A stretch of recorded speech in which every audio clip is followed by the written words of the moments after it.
people, welcome back to the channel.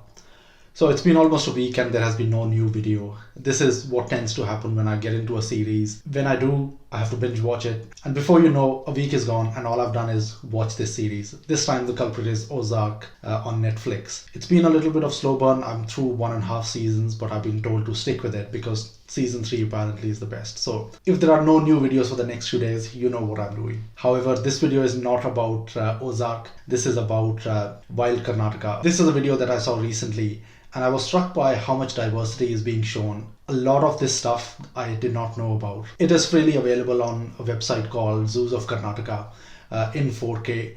Incredible quality. It did take me a little bit of time to watch it on the TV because I wanted to watch it on a big screen in 4K to get the full effect of what the makers have tried to create. There were a few problems initially, but eventually I got it. And from start to finish, I was not bored. It kept me interested. Starting from the biggest animals to the smallest ones, there were a lot of interesting things that they showed, and a lot of it was, I think, interesting for me because I did not know about it. And I spoke about this in the trailer reaction also, that when you think about the best wildlife destinations, somehow Karnataka's name doesn't come up. That's a shame because on the evidence of this video is probably the best that is out there, and it's a shame that not more people know about it. So I think this was a really good initiative. You don't expect government departments to come up with ideas like this one and manage to rope in world-class talent like Sir David Attenborough. This may not be his best work, and in the strictest sense of the word, this is not really a wildlife documentary. As a wildlife documentary, it was a little bit too fragmented. It went through stuff too quickly. There wasn't a single thread of story that bound everything together, all the different segments that were there in this video.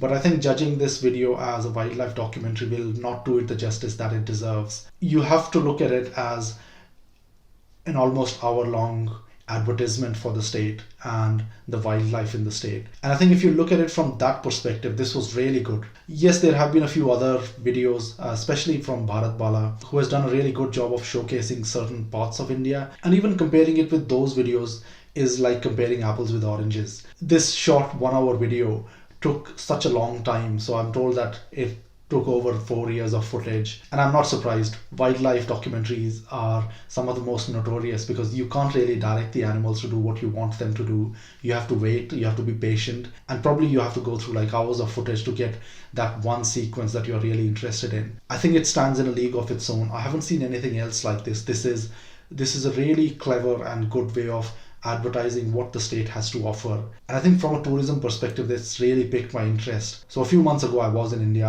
and I went to the Corbett National Park for a tiger safari. Some people got to see it. I wasn't as lucky, but it seemed like a wasted 3 or 4 hours early in the morning. It was fairly cold as well. On the evidence of this video, I should have rather gone to Karnataka because it has the highest, or probably now the second highest population of tigers anywhere in the world. So it would have been a better choice to go to Karnataka, but unfortunately I had not seen the video before I made that trip. A lot of other things were also really interesting as well. It wasn't just the tigers or the elephants, but the birds, the snakes, even wild cats. I mean, I've not seen any wildlife documentary or a video in that kind of a genre which focuses on wild cats. So I think from that perspective of showcasing what the state has to offer, it did a really good job of that. The quality of video was also incredible. It is in 4K and I think it deserved to be in 4K because there is so much detail which you might miss out if you watch it at a lower quality. You know what's coming next. It's not perfect. And I think the only thing that I did not like about it as much was the background score that was there. Now, when I saw the trailer, the music really struck me. I think it was really good. The quality was really good. And even though the trailer was claimed because of the background music being there in the trailer reaction video, I did not mind that because the music was so good. But I think it worked really well for the trailer, but not as much for the full video.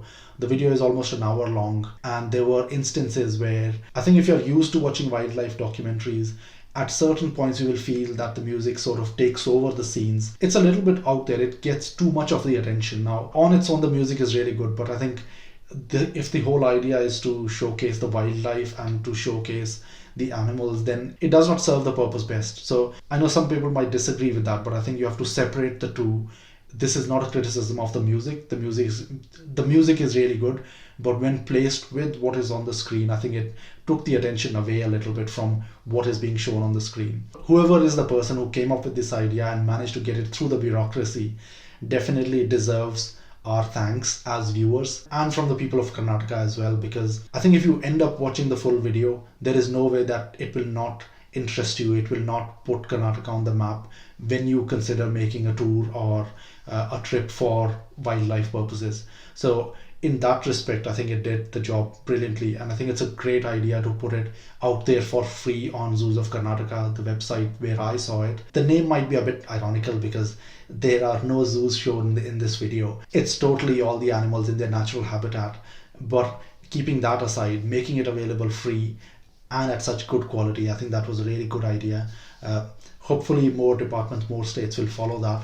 I really enjoyed it, and I think now that I've seen it, when the time comes, if I'm weighing up my options, Karnataka will be a serious contender. You can't help but be struck by the amount of diversity, the quality of the wildlife, and I think it will do the same for anyone who watches this video. There is no way that you will not consider it as an option if you are interested in that kind of tourism. If you have watched this video, let me know what was your favorite sequence. If you have not, I'll put the link in the description below. Do check it out. I think it'll be definitely worth your time. It's an incredibly well-made video, and you will not regret spending time watching it. That's it for the review. I might be a bit slow in coming up with the next video, but there is a huge list of 150 odd videos on the channel, so do check them out.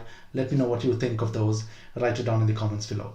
Don't forget to subscribe to the channel and share this video with your friends and family. Until next time, bye bye.